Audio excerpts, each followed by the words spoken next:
Alright, so I'm going to continue with the discussion of the mean today, sample mean, and essentially the discussion on what problems you can see with the sample mean. And then some of these problems are addressed by the median, talk about the median and the efficiency of the median, and then the variance of the sample mean. It's a nice result that's quite important actually. And then we'll talk about describing the variance in a sample. So variability in a sample, the three standard ones are the range, the interquartile range, and the variance and the sample variance, and we'll talk about some properties of the variance and properties of sample variance. And finally, given a sample with a certain number of elements, what we can do is we can infer back and see what the population would have been like. So for example, I can take all the people in this class, take the average height, and then infer what the average height of the population is. Where we have to define the population appropriately, but assuming you can do that, we want to do that. So how confident are we about the population parameters based on the sample? So that's the inference problem. So up till here we're sort of doing descriptive statistics, we're describing the sample, and after that we're sort of doing inferential statistics where we're actually inferring something about the population. And this of course is very important because we don't really want to only describe one sample. What we want to do is describe what the population looks like. So let me go back to the problem with the mean. So if you remember, the mean of a sample denoted X bar is just 1 over n sigma xi sum over the I. So that's just the sum of the samples divided by n. And the problem that I ended with last time was actually to give you some intuition into what we'll see about over here as well, which is that the mean of a sample is a variable quantity. The mean of a sample itself is a random variable. What that means is that what I said last time was if I take the first row and compute the average height, and I take the second row and the average height, and the third row and the average height, and the fourth row and the average height, obviously these are averages. So we want to, you're going to see they're less variable than any individual person. However, these four means are going to differ.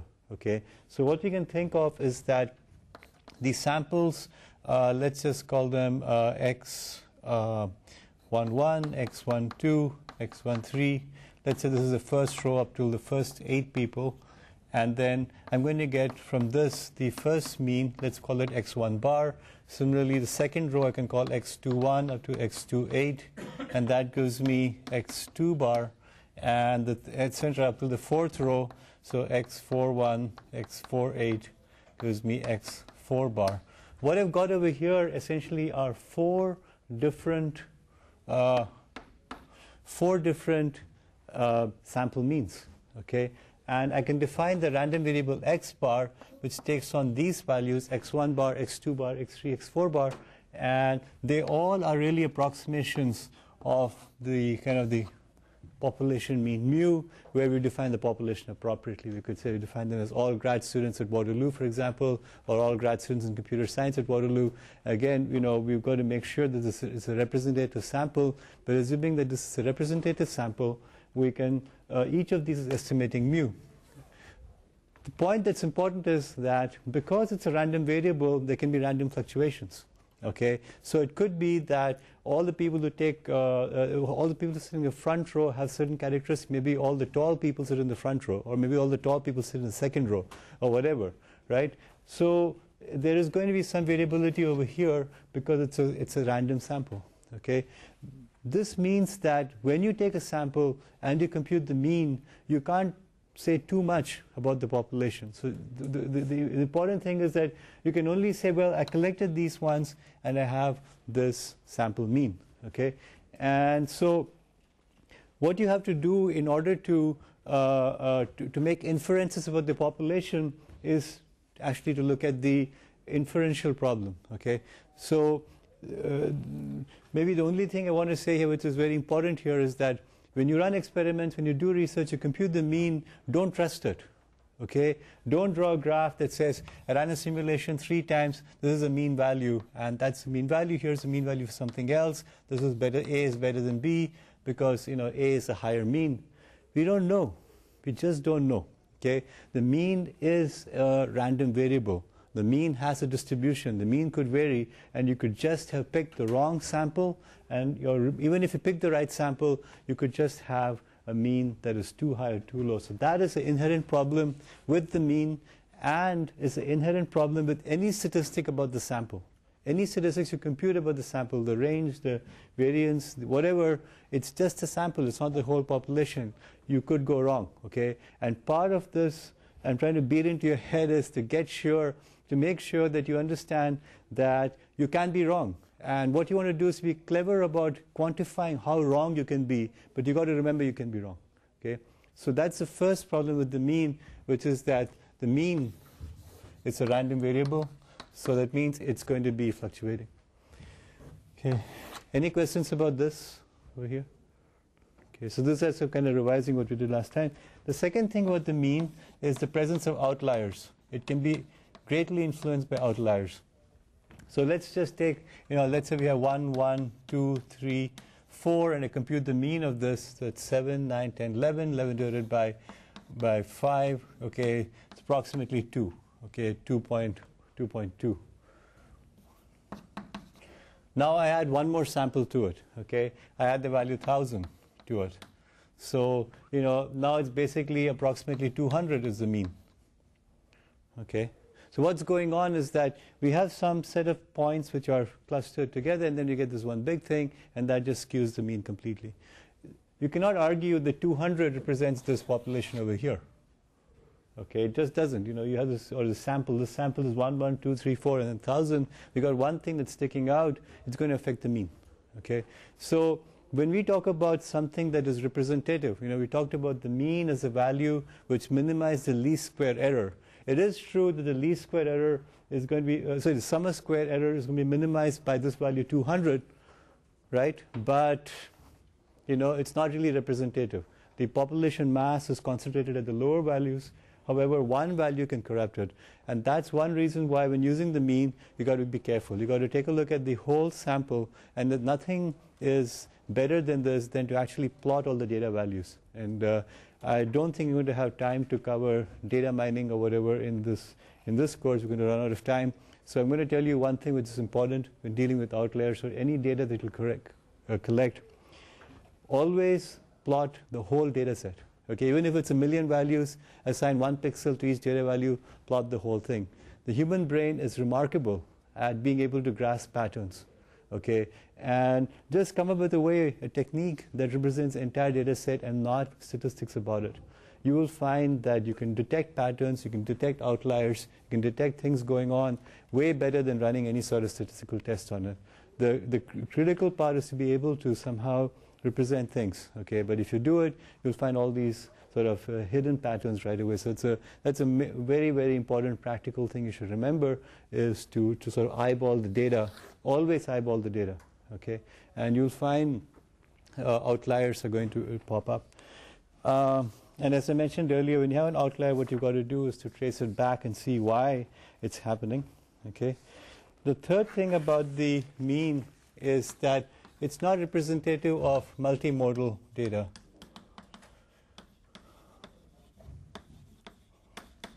So most statisticians, or most use of statistics in the social sciences, who are pretty much the largest consumers of statistics around, the psychologists and the sociologists and all these kind of soft science people, they use statistics a lot. Their distributions pretty much look like this, okay? They're sort of normal or log normal or whatever. It pretty much are normal type distributions.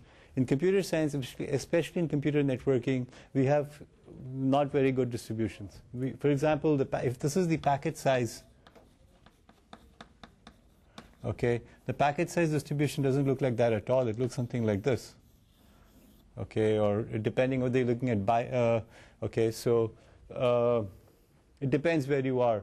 Okay, but this is, for example, this is about roughly 40 bytes. That's basically your IP packets. It's just an IP header and a TCP header and no data. It's acknowledgements. All acknowledgements on the internet look like that, 40 bytes. You got a spike over there. And then at about 500 bytes, you got another kind of spike, which is the largest packet size are guaranteed to be transmitted on the backbone. And okay, so people still use those 576 bytes.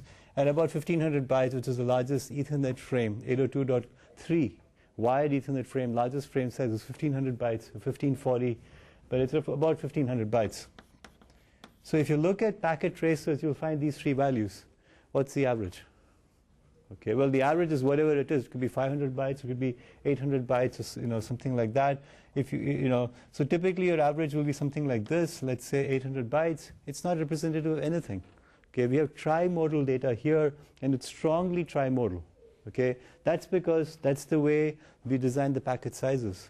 Now, this influences everything. This influences, for example, the service times on routers. Okay, if I look at the router and I say, what is the service time? If you remember from queuing theory, we're looking at service times being exponentially distributed. We thought that each service time was exponentially distributed. That would be true if the packet size were exponentially distributed, but it's not. The packet sizes are trimodal, so service times are going to be trimodal as well. So when you talk about mean service time or mean anything on the internet, you are basically talking about a population which is trimodal, and so the mean is not particularly representative of anything.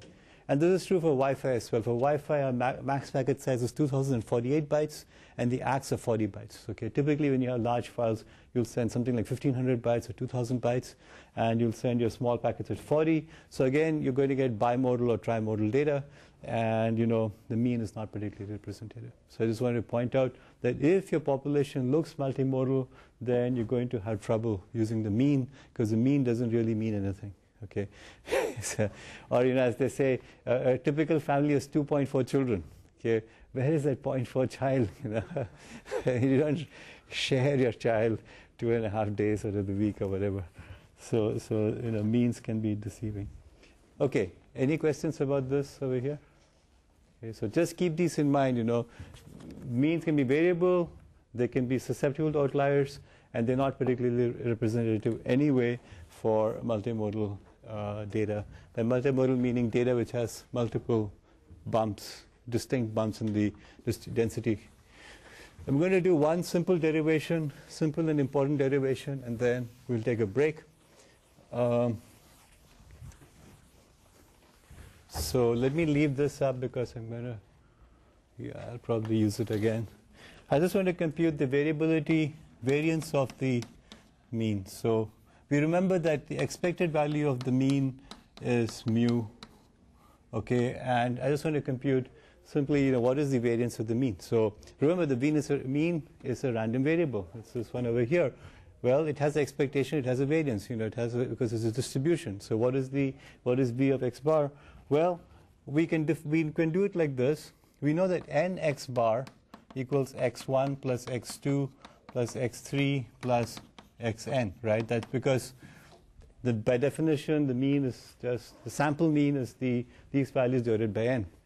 Now we're going to make an assumption. Okay, it's a strong assumption, but it's made in all statistics, and it is something that you have to be careful about. Okay, and what it says is that we're going to assume that these values x1, x2, etc., the sample values are chosen from independently chosen from the population.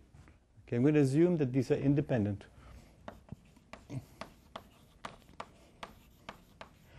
They're independently chosen from the same population.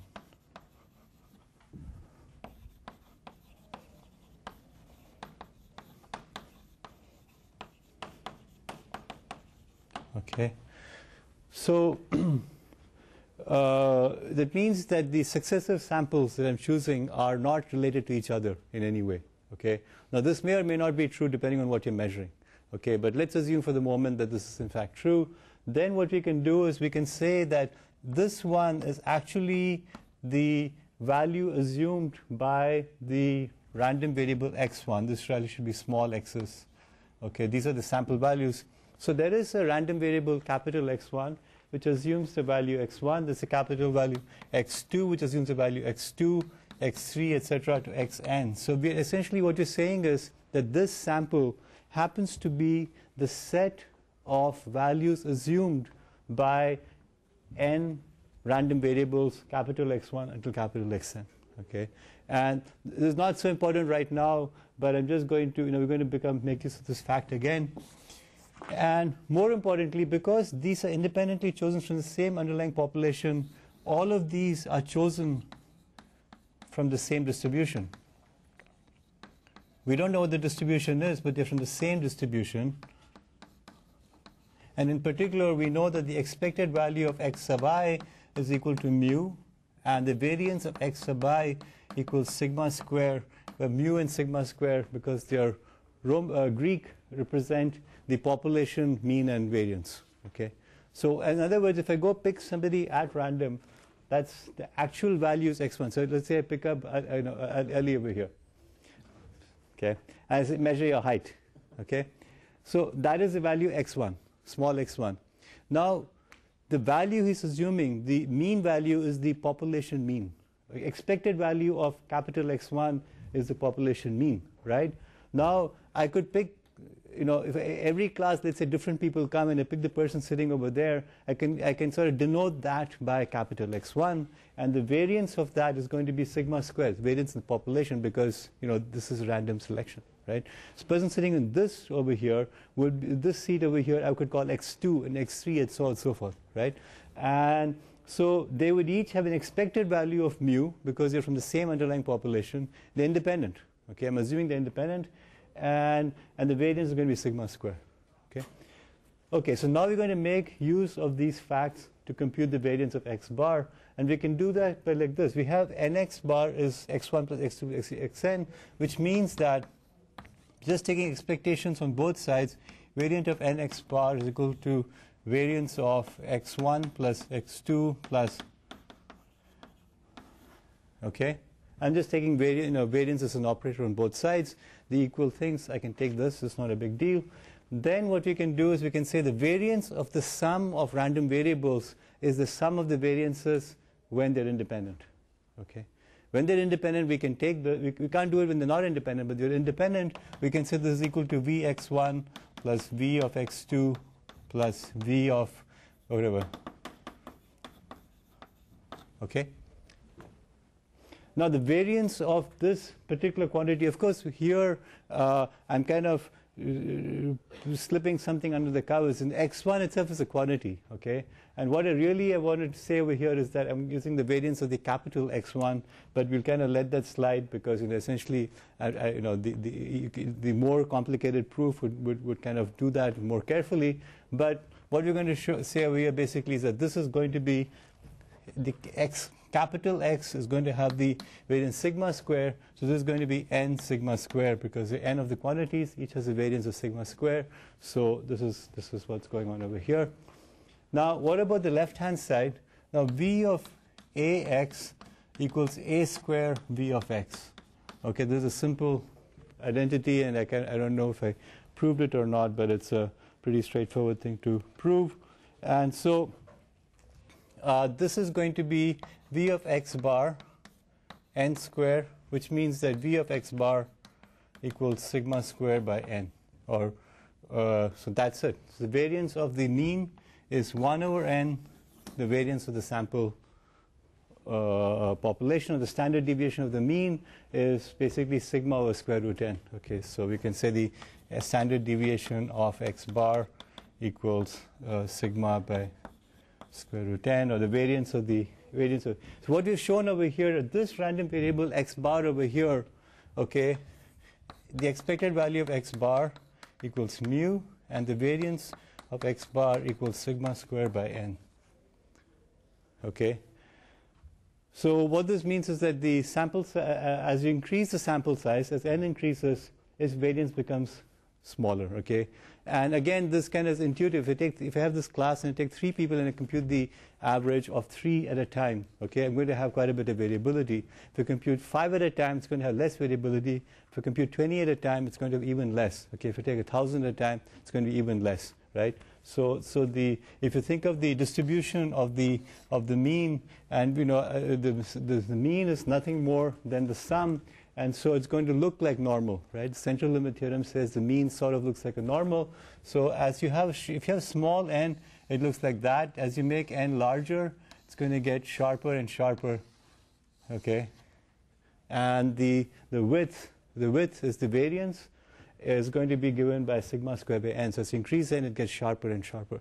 Okay, and this has some non-trivial implications for hypothesis testing, which we'll talk about on Thursday. But for now, all I wanted to basically show you was these two facts about the value X bar. Okay. All right. Any questions about this so far?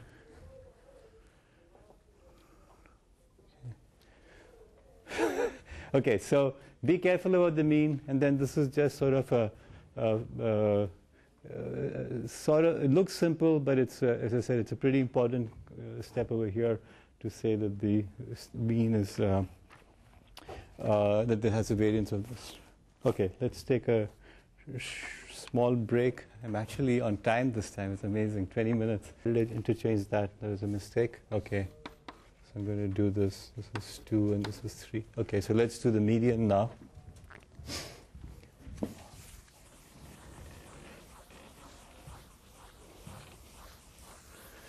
So you have to understand why people use the mean. Okay, the reason people use the mean to describe samples is not because it's necessarily the best. It has some good properties. Especially because it can, it obeys the central limit theorem, but there are good reasons to use the median. So what is a median, and when can you use it? So median is sort of the center point in the sample.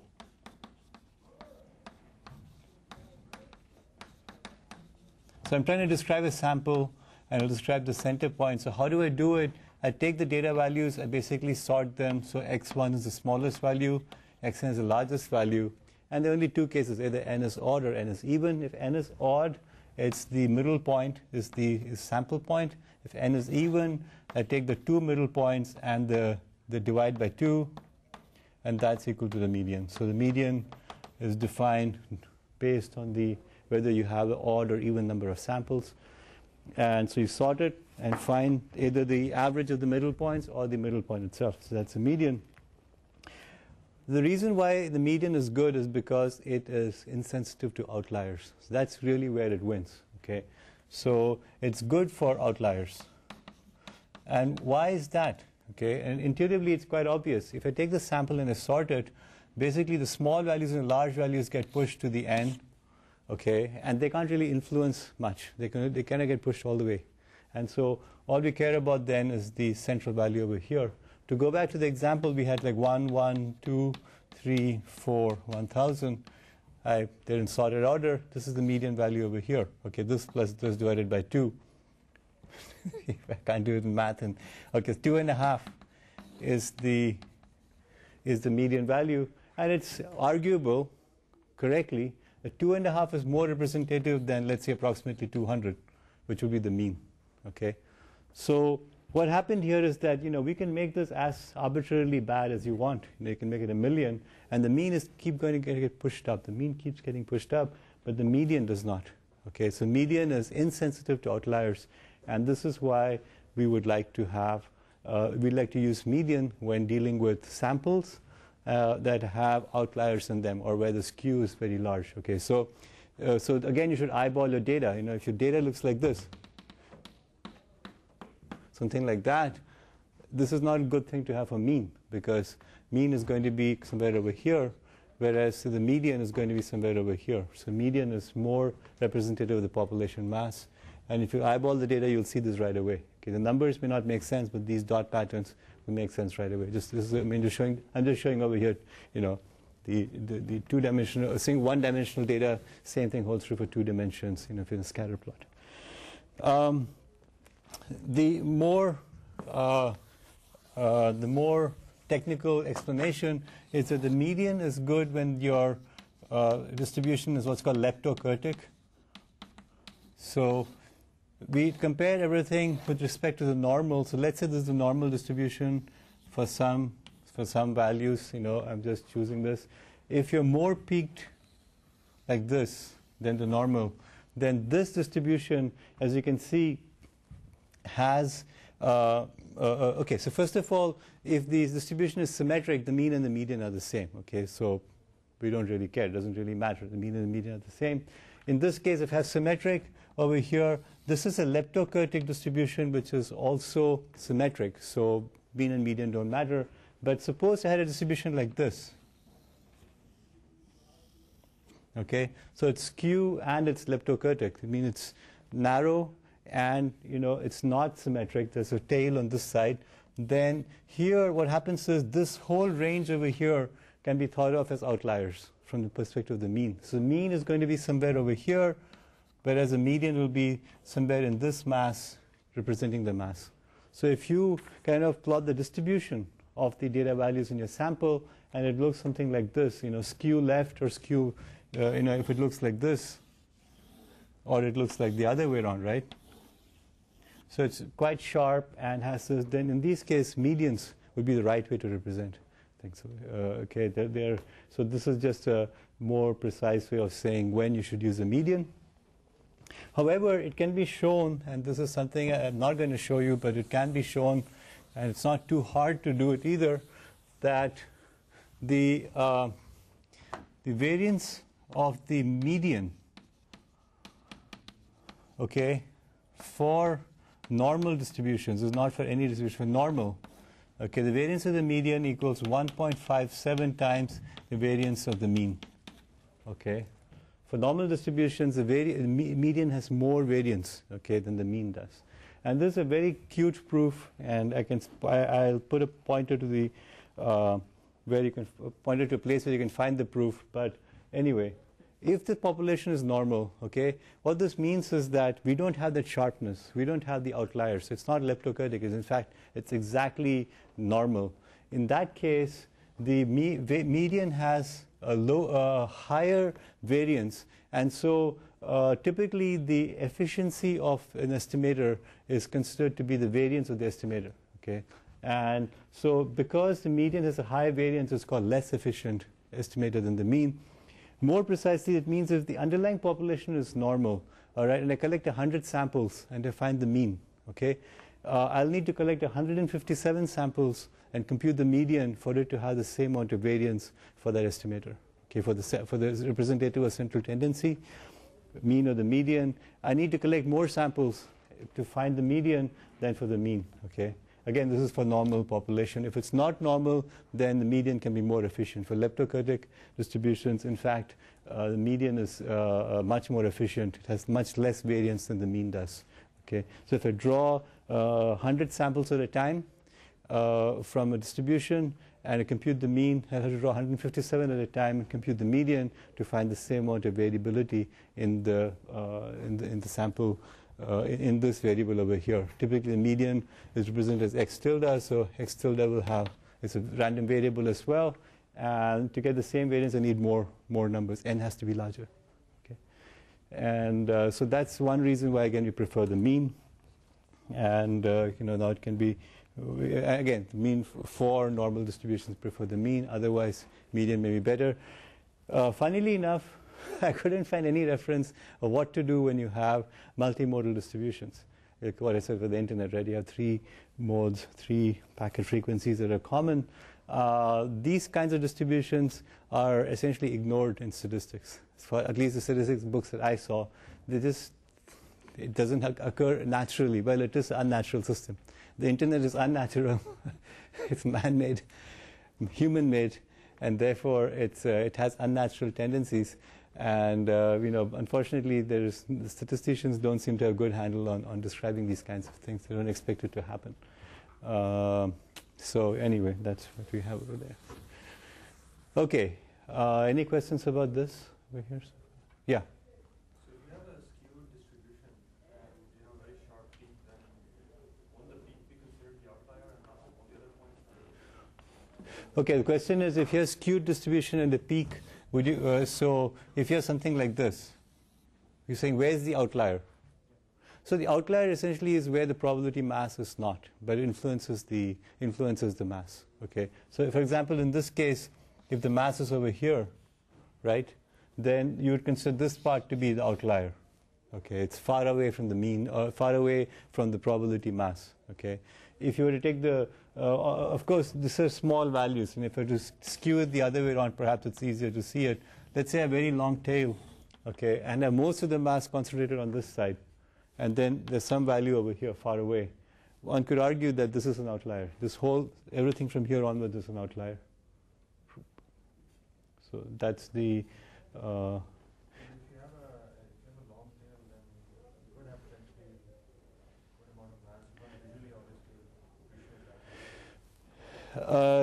obviously, no, the probability, if you have a long tail, if you have one outlier far away, there's very little probability mass over there. It's just the 1 over n, which has probability mass over there, right? It can have a heavy influence on the mean, which is why the mean is sensitive to outliers. Right? The mass is small, but the influence is disproportionately large because you multiply this value with this over here, right? And that makes it much larger. Okay. All right, so let's move to the measures of variability. Again, what I'm talking about here is you have a sample and you want to describe it. Okay, so I have a sample, it may have 10 elements or 1,000,000, and what I want to do is to say, okay, so how much does it vary? Okay, so far we're saying what is a representative, and we looked at two representatives, the mean and the median.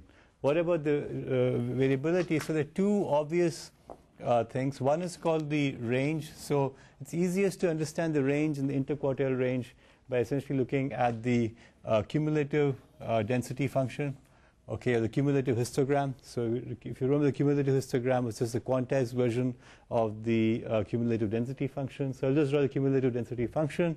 So what it is that, you know, basically we go from 0 to 1, and the last point is at 1, and this is going to be 0 to max.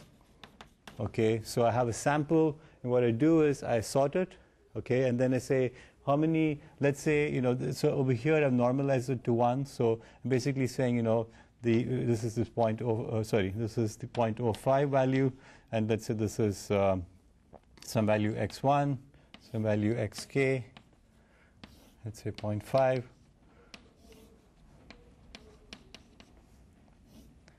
I'm just drawing some values over here. So I can say that basically the fraction of values that are less than or equal to x1, have 0.05, 5% of the mass has a value less than or equal to x1. I can say that 50% have less than or equal to xk, 75% have some value less than, let me just call this x75, I'll call this x05, x25, okay, let's call it x05 and x50, maybe I'll just do that. So what are we drawing over here? What we're basically saying is that the smallest value in this case is 0 and the largest value is max. Okay, maybe I should just call this the min. Okay, so the range is max minus min. The largest value in the sample minus the least value in the sample. So if you take this classroom and I measure everybody's height, the tallest person would be max, the shortest person would be min, and the range would be max minus min. Okay, that's just the range. The other thing I can do is I can draw the cumulative histogram. Okay, I can look at the number of people who have particular height, quantized in some value. So, you know, each centimeter value I can quantize it. So I can have a bin for 170 centimeters, 171, 172, etc. I can look at how many people fall in that bin, and I can plot the cumulative histogram, or sort of this is the continuous version of the cumulative histogram. This is the cumulative density function. I can normalize it. Just divide everything by n, and I get the normalized value over here. So I can say that 25% of the heights are below the value x25, 75% are below the value x75, 5% are below x.05, and similarly I can have the 95% x95, 95% are below this 0.95 value, and so on. So I can read off these values over here. These give me what are called the ranges, the interquartile ranges. Okay. So for example, this from 0.05 to 0.95 is sort of 90% of the probability mass lies in this 0.05 to 0.95. Okay. What it's doing is I'm ignoring all the outliers. Okay. I'm saying I have a distribution. I ignore all the outliers. This range gives me some idea of variability excluding outliers. And this is typically used for service level agreements. You know, it's like a delay will be between here and here. For, you know, you can say, well, delay will exceed, the probability to exceed this max delay is going to be less than 5%. That's your x95 value on this cumulative histogram. The interquartile range, so this is called the first quartile, this is called the second quartile, the third quartile. So the first quartile, second quartile, third quartile, and the interquartile range is, sorry, x75 is the third quartile, and the interquartile range is the gap between x75 and x25. So it basically means the middle 50% of the mass lies in this range between 1q and 3q. That's the interquartile range. Okay, right. So you should be careful that the interquartile range is measured on these indices. Okay, so it's basically on these numbers. So for example, if you take this number set over here, 1, 1, 2, 3, 5, 7, I'm just sorting them so it's easier for me. So 1, 2, 3, 4, 5, 9. Let me just do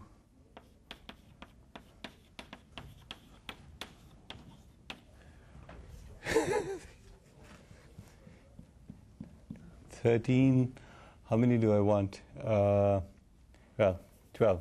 12 is good enough. So there are 12 values over here. So the 25th percentile, okay, is going to be the third value over here, which is this one. Okay, and then the 75th is going to be this value over here. All right, so the gap between 2 and 15 is 13, and so that's my interquartile range. Okay, so that's the span. Now you can see that the actual range actually is 20. It goes from 1 to 20. Okay, or 19 actually, but the interquartile range is 13.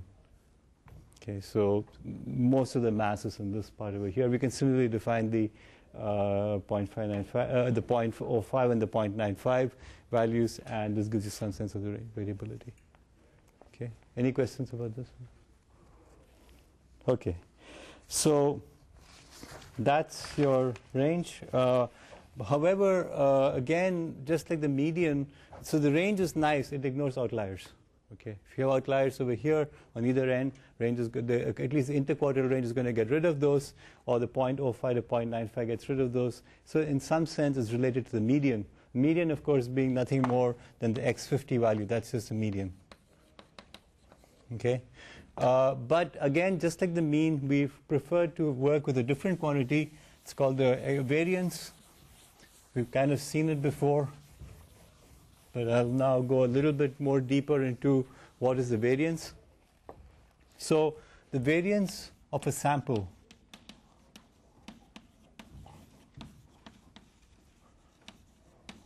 okay, by the way, it's not equal to sigma square, right? Why is it not sigma square?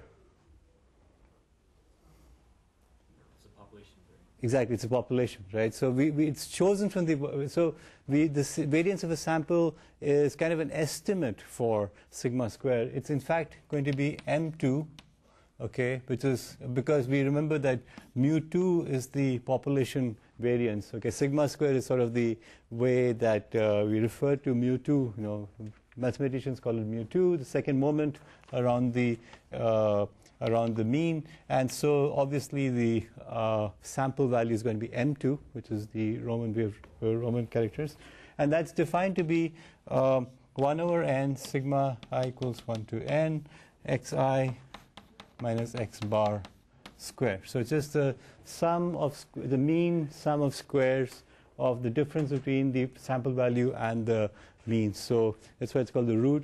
This is the mean square, and then the standard deviation under root M2 is the standard deviation is going to be what's called the root mean square.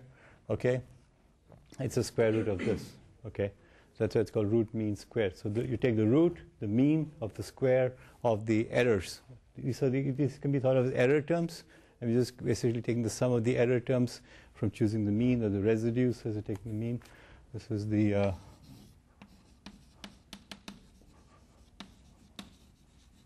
okay, so that's what it is. So what is intuitively what's going on? The variance is like this. I choose some representative over here, x bar, and then I say how far away is each value from the representative, and I take the square. I could take the absolute value, but then that's not mathematically so nice, so we take the square instead, and I sum all these squares, and then I basically divide by n to normalize it, and that's M2 over here. So if you were to take the data set, we to plot sort of the distribution now, not the cumulative but the distribution. We're going to pick some value over here, and what we're going to do is sort of multiply take each point over here and sort of see how far away is it from the value x bar.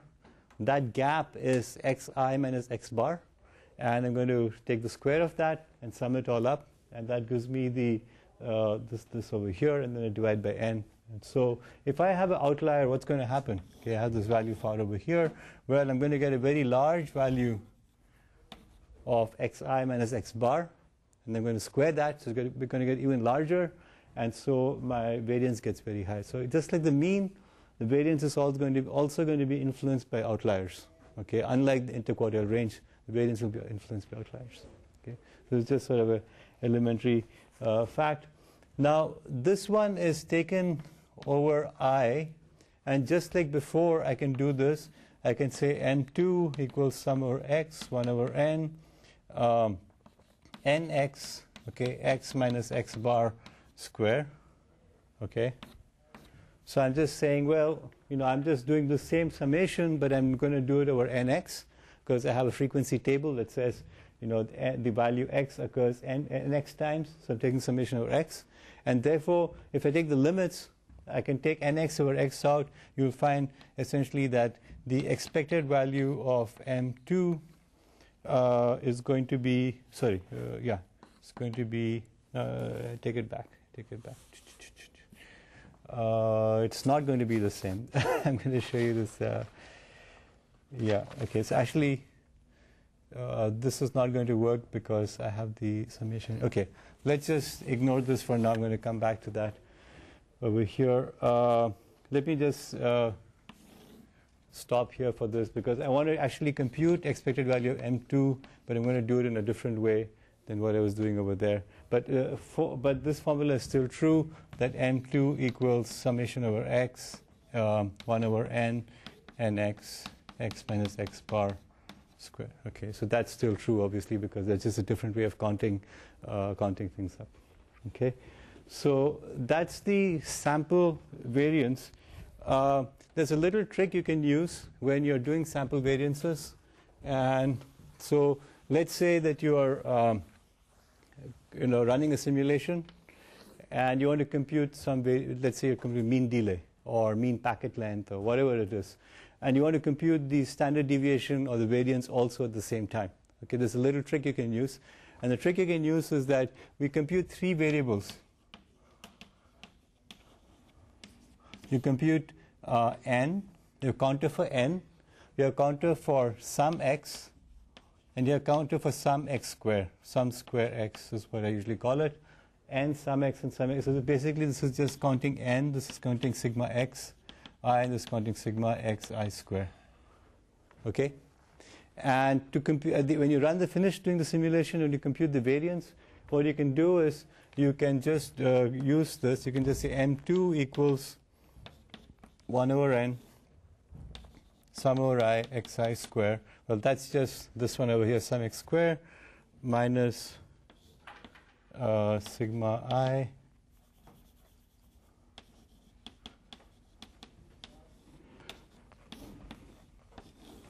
okay. So this is just some square x minus sum x square over n. You take 1 over n of that, and that is going to be the sample variance. So it's very easy to just keep track of these 2 quantities or these 3 quantities, and then the simulation you can just print out this, and that's going to give you the variance. Why is this true? Well, you can prove it. It just reduces to the earlier formula for M2 that I gave, and it's a pretty simple thing to prove. So I'll leave it to you to prove that, but this is a kind of a nice thing to know when you're running simulations. Okay, so any questions on this so far? Okay, so it's just kind of a fairly, should be mostly stuff you've already seen about the variance. Now I'm going to prove a very sort of counterintuitive result. At least it was for me a counterintuitive result. And then after that we'll take a break. So what is this result? It says that the M2 is not an unbiased estimator.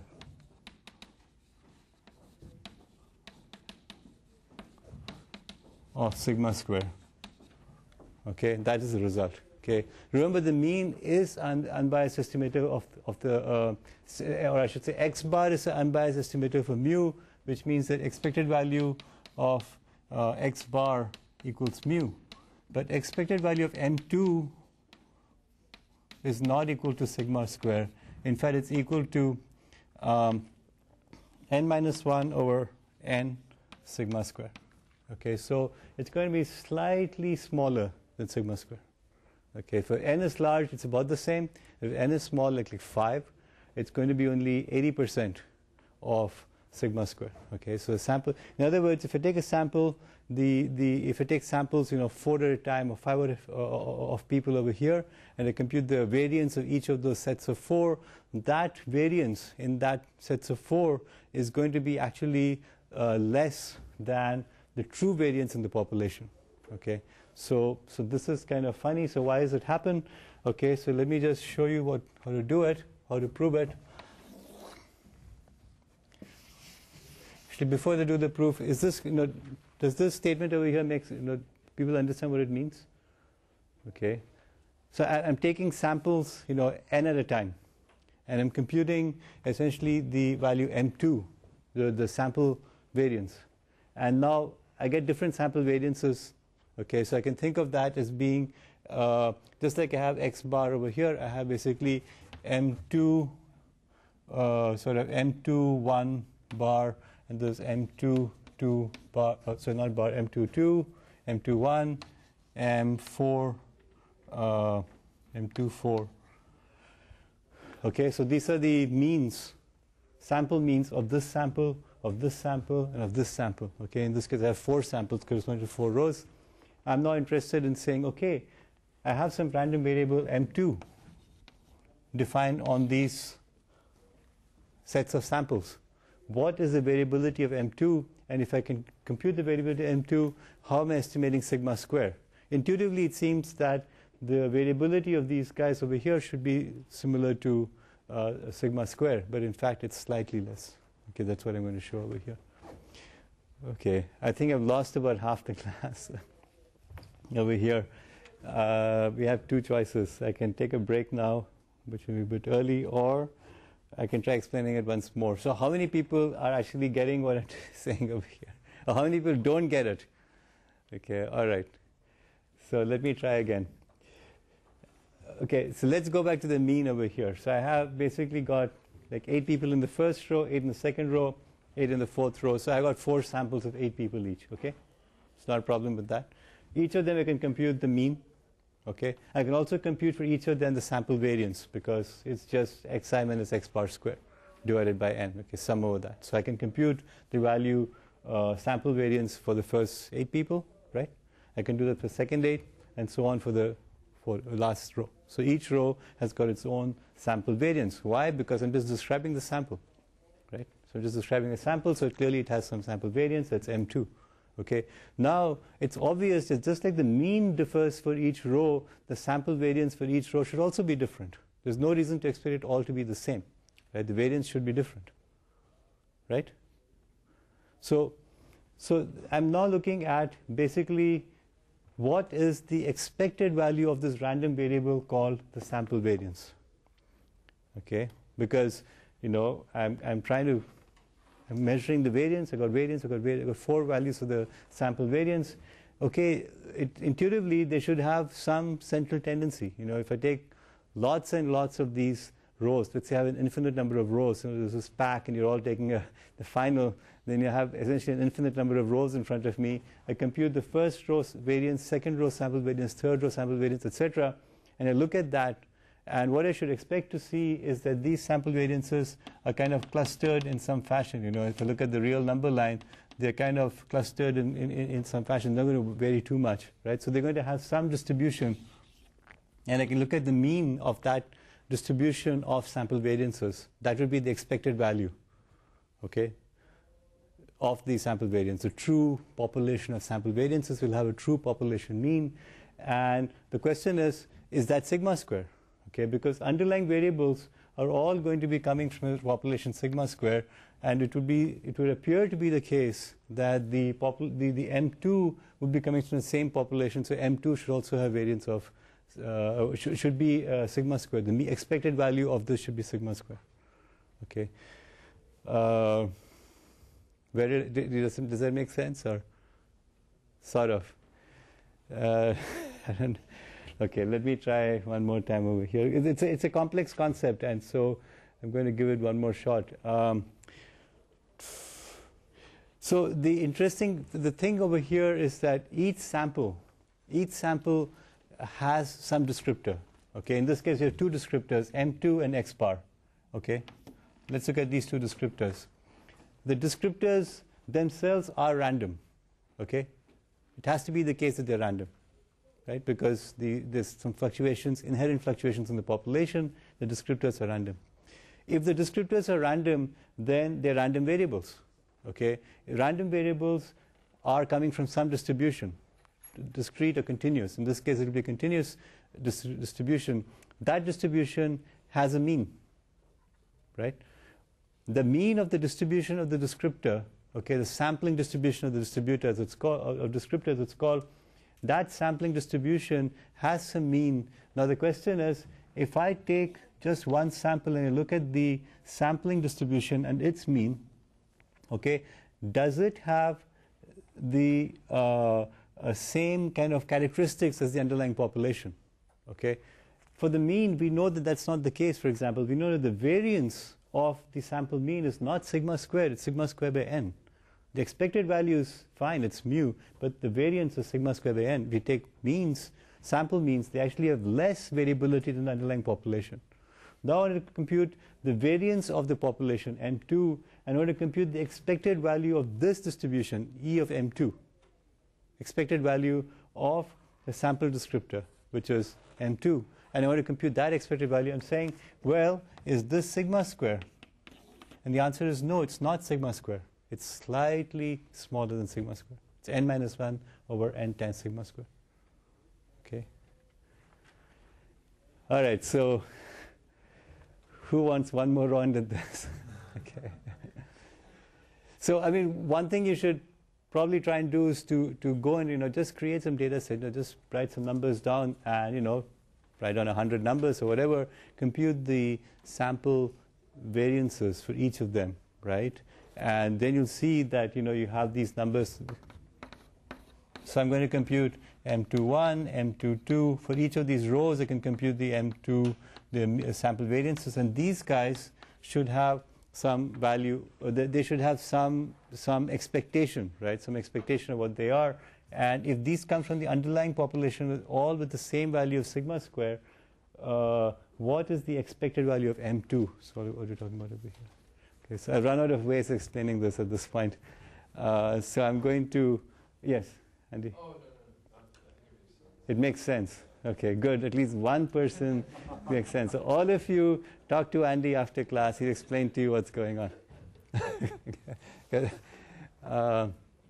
All right. So what we're going to do here is to go through a certain amount of kind of mathematical hoop jumping. Okay, we're going to jump through some hoops. At the end of it, I'm going to get this result, and you're all going to say, what happened? I have no idea how we got this. All right, I can guarantee it because it took me a lot of time to get to this result. So I'm going to explain it as if it's easy. It's not easy, okay? Trust me. So you have to go back and read equation 28. Actually, I'm going to ask you to prove equation 28, prove equation 29, prove equation 30. These three equations, you've got to go and try it out on your own, okay? And only then you have some hope of understanding what I'm saying over here. I mean, as I said, I can keep drawing the stuff, explaining to you round and round, over and over again, but until you take the time to try proving this yourself, or at least going through the proof yourself more carefully, you're just not going to get it. So let's do the proof. So what is this? M2 equals 1 over n sigma I. I'm not doing anything complicated here. I'm just writing down the definition of M2. Now I'm going to do a funny trick. The trick I'm going to do is I'm going to say this is equal to 1 over n. Sigma I equals 1 to n, the same summation. I'm going to change the square. I'm going to rewrite it as xi minus mu square minus n x bar minus mu square. So intuitively what I'm doing over here is that I'm rewriting this xi minus x bar. I'm taking something away from xi, which is mu. I'm taking something away from x bar, it's mu. And I'm claiming that this is going to be the same thing, okay? You have to prove it, okay? And it's, I mean, by the way, the summation is not going over here. Summation stops over here. It's just summation over this minus this over here, okay?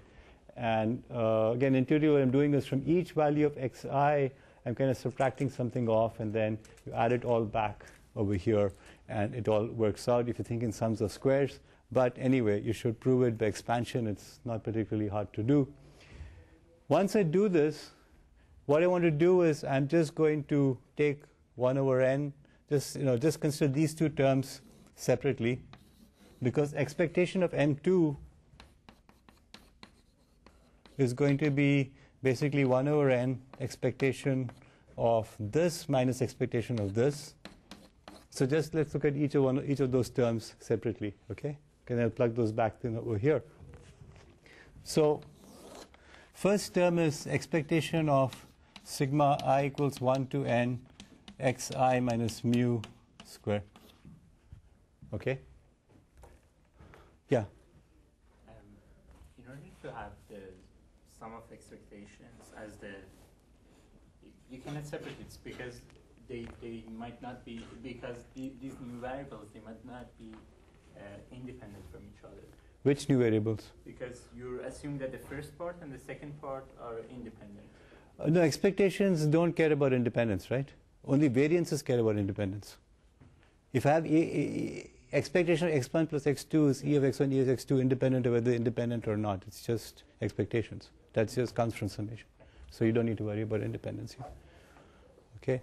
So this is just nothing more than elementary algebra. You can go prove it. It's not a big deal. Okay, let's go back to here. This term. This one is just expected value xi minus mu squared. This is going to be nothing more than basically this one over here is a sum. It's an expectation over the sum, right? It can be rewritten as sum over expectations.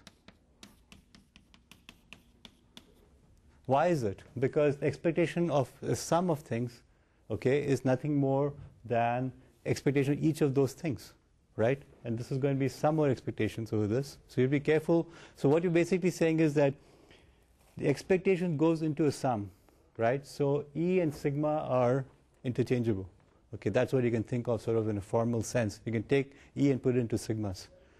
Very, very common step in all sorts of derivations in math. You can always do E over sigma. So I'm going to push the E into the sigma. And, well, this is nothing more than n sigma square, because this is just sigma square. This is just sigma square, right? Expected value xi minus mu, well, that's a definition pretty much of sigma square, right? So this is n sigma square. What about this term over here? So it's expected value of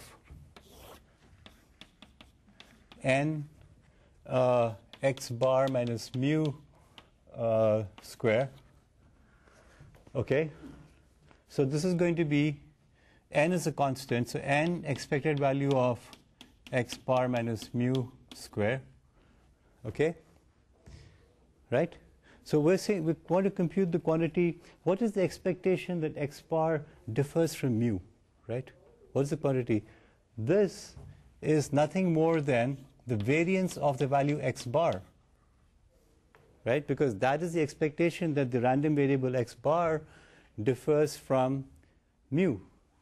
And that is sigma square by n. This is where the magic comes in. So it's n sigma square by n, which is equal to sigma square. Okay? So this is 1 over n. To go back there, I can just write as 1 over n, n sigma square minus sigma square, which is nothing more than sigma square n minus 1 over n.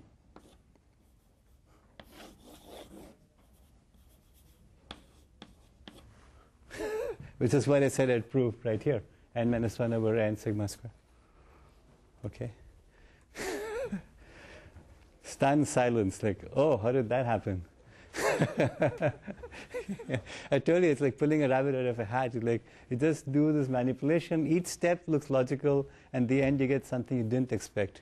Okay, and I didn't expect it either, but well, that's what you get. And really, if you look at it, the trick is, this is the trick which does everything for you. Basically what you're doing is you're writing xi minus x bar. We don't really know x bar. Okay, we don't really know what x bar is for a sample. We do know what mu is. And so x bar minus mu, we have a good handle on because that's a variance of x bar. That we know. And xi minus mu we also know because that's sigma squared. That comes from the population. So basically in here with M2, we have no clue about the population. We've kind of ignored the population altogether. There's no mu in here. What we've done is snuck in the mu into here, and that allows us to compare xi versus mu and x bar versus mu. All right, and that allows us to simplify this to get sigma squared n minus 1 over n, which means that M2 is basically not an unbiased estimator of sigma square. Okay. However, we can easily see that n over n minus 1 M2 is, or expected value of n minus M2 is equal to sigma square, right? Which means that we can just take M2 multiplied by n over n minus 1, and then we get an unbiased estimator for sigma square. Okay, and this is a trick we'll use all the time when you're doing population estimation of population parameters. We're going to go and do that because what we're going to do is you only have samples. We don't have the population, right? So what I've shown you is that we can in fact compute unbiased estimators both for the variance of the population, sigma square, which is this one over here, as well as the mean of the population, mu, which is x bar. So n over n minus 1 M2 and x bar become for us the ways to estimate the population. Okay? Any questions about this over here? So first of all, you have to understand what E of M2 means, and then I'm not going to try that again. And once you do that, the trick over here is to introduce mu into the equation, and this is a simple algebraic step, and then after it just basically pops out. Okay, this is just very simple manipulation over here. Okay. Any questions? Okay, let me take a break, wake you up. Okay, about parameters. We have enough now. So far I'm saying here's a sample. Let's describe it. Let's describe the mean, the median. Let's describe the variance, sample variance, and everything. I'm proceeding with the word sample, sample mean, sample variance, etc. Of course, what we want to do is we want to somehow say there's an underlying population, and we're going to somehow look at the mean and the variance of the underlying population. That's our big goal. First step is to convince yourself that this sample is representative of the population. In other words, we've done the experimental design carefully. Okay, so when I collected this data of Wi-Fi access points, I'm going to claim that this is representative of all people who carry iPhones in their pocket and have Wi-Fi at home and Wi-Fi at work. Okay, I'm kind of choosing that population, right? So I have to argue for representativeness of the population. Specifically, what I'm going to say is that the parameters measured in this sample are therefore representative of the parameters of the population. I'm going to assume that, in fact, what I'm going to assume is that each data value over here has been drawn from the appropriate population. Okay, that's what I'm going to assume. So x11 is drawn from the same population, x12 and x13 are all drawn from the same population. Population hasn't changed, and moreover, these are independently drawn from that population. I don't have any bias in here. Okay, so these are the assumptions I'm going to make in my sample. If I can do that, then something magic happens. What the magic that happens is that I need to take just one sample, just this one sample of 8, and from this I can start inferring things about the population, even though I only got 8 people. And I don't need 1 million people. Just from these 8, I can start inferring about the whole population. Okay, which is quite interesting. So I don't need to compute this and this and this and so on. Why is that? Okay, so let's just look at it more carefully. Okay, so I have these 8 samples, x11 up to x18. From these 8 samples, I can compute x bar. I can also compute M2, okay, and I can compute n over n minus 1 M2. Okay, fine. So far, so good. Now, it turns out that this one, x bar, is nothing more than sigma xi over n. Okay, that's just a definition. However, I assumed that these were independent random variables, and we recall from the central limit theorem that the sum of independent random variables is normally distributed. It's distributed in some fashion. What is it distributed as? It's distributed as basically mu sigma square. Okay, approximately mu sigma square. Great. Okay, it's great. I found something, except I don't know what mu and sigma square are. But all is not lost. I can estimate mu as the unbiased estimator for mu is x bar, okay, and the unbiased estimator for sigma square is n over n minus 1 n2. This is what I showed you earlier. So I can assume that this x bar is actually distributed as a normal distribution with parameters x bar and n minus 1 n2. Okay, from a normal distribution with that value. Okay, so that gives me some hope that I can do something. Okay, so what am I going to actually do is I'm going to look at the following variate. It's called the Z variate, and I choose this carefully because I'm going to do something special here. I'm going to say this one is defined as x bar minus mu over sigma square. Okay. Okay. I'm going to claim that if x bar is distributed normally in this fashion, then this x bar minus mu is distributed normally 0, 1. Okay. So we know that if you take any distribution x, any normal variate, you subtract the mean, divide by the variance, then it's going to be n0, 1. Okay. So I'm going to look at this variate over here, x bar minus mu over sigma square. Again, I don't know mu. Okay, I don't know mu, but this is going to be n0, 1. And so what I can do is I can think of it like this. This is my 0 value over here. Okay, and I have this variate x bar minus mu over sigma square. It's going to be like this. Okay, it's going to be something like that. Now this value over here, somewhere over here, this one, okay, is basically value of x bar minus mu. It's telling me how far away mu is from x bar. Okay, that's the definition of this thing over here. So it's telling me probability of x bar minus mu equals some value x, some value y. Over here is y. So this is basically what it is this y point over here. So the thing is that this over here is sort of a symmetric difference. Okay, x bar minus mu and mu minus x bar are basically the same thing. Okay, what that means is that if I'm going to be, I'm sorry, this should be sigma square over n. Okay, right. So the thing is that this value over here can be thought of as a gap between mu and x bar. Okay, so I'm saying that the gap between mu and x bar is going to be just described by this normal variate over here. And so what I can do is that if I look at the distribution of x bar, then I should find mu close to it. Okay, so let me just redraw this slightly differently. I'm going to erase this over here.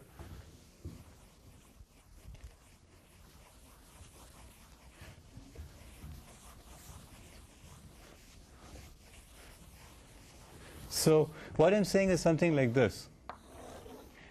I have x bar, which is the mean, and what I'm going to do is I'm going to basically draw let's just draw the distribution for x bar. Remember that it's going to be sharp because the variance is going to be sigma squared by n. I forgot to say that it's not sigma, it's sigma squared by n. That because v of x bar equals sigma squared by n, and e of x bar equals mu. Okay, but it's going to be something sharp. Okay, all right. Now we don't actually know what mu is. Okay, only the expected value of x bar is over here, but in fact the thing is that mu could be somewhere else. Mu could be over here actually. The population mean could be over here. Okay, because I just got this sample and that sample was kind of was biased. Okay, so if the true value of this over, okay, the true value is over here, then this gap is basically sort of wherever the mu is, it's going to be x bar minus mu. Okay, and so the distribution of x bar minus mu sort of gives me the expectation of how far away mu is from x bar. Okay, so in some sense, what I'm saying is that if I can compute this distribution over here, then what I'm doing is I'm computing the distribution. I can kind of give you the confidence that mu is a certain distance away from the value that I computed. Okay, so I fear I'm tying myself to knots. I'm going to try it slightly differently and come back to this in a second. Okay, so I take the first row of people over here and I compute x bar. Okay, that's the sample for the first row. Compute this. I'm only going to have one row, just one row. That's all I'm going to do. Now what I can say is that from this one row, I can compute for this row M2. Okay, and now I have unbiased estimator for sigma square. So I can now draw sort of sigma square by n. Sigma square by n is the normal variate for the variance of the normal variate corresponding to the sums of the squares. Okay, I can compute that. Now I'm saying how confident am I that mu lies in this particular range? Okay. So to go back to this, okay, let's just say I have some normal variate. Okay, I have some normal variate which has some center point over here, and I give you some value over here, and I'm saying how confident? Okay, what is the probability of this value lying this far away from the center point? That is going to be the normal distribution. Okay, for this gap. Okay, which is basically if the 0, then the probability the normal value for the value of the 0, 1 normal variate. For this value, the probability of that is given by this value right here, right? So the further away you go, the less likely you're going to get that value. So when I compute the sample mean for the first sample, what I'm doing is I'm kind of creating an estimator for mu, okay? And this estimator for mu has some distribution, okay? And what I'm claiming here is that mu cannot be too far away. If this distribution has a small variance, the probability that mu is far away decreases. Okay, so I have sharper and sharper. I can capture the value of mu more and more sharply. If I have a few values, I have fairly broad spread for x bar because I only have like 3 values. Then mu could be quite far away. The probability of mu is far away is quite high. However, if I take more and more samples, I'm going to kind of capture mu inside it with high probability. The gap between x bar and mu is going to shrink. Okay, so what I'm going to do essentially is to take the value of x bar and draw around it the normal variate, because x bar is assumed to be normal because of the central limit theorem, and then I basically look at how far away can mu be from here, and that's given by the by the distribution of this value x bar minus mu. Okay, and if this value decays rapidly, okay, the probability of x bar minus mu being large decays rapidly, then mu cannot be too far away from x bar, so x bar is a good estimator for the population value mu. However, if the variance of this is large, then mu could be pretty far away. Okay, so then what I'm going to have to do is to say, look, I don't know where mu is. It's somewhere, just given that this distribution, this is a broad distribution, and this all I can say is mu is somewhere in this particular range over here. Okay. All right. Let's return to this after on Thursday, because I think I have to explain this slightly better than what I have over here. This is there in the notes, where I think I've been more precise, but we'll come back to this. I've lost you guys here.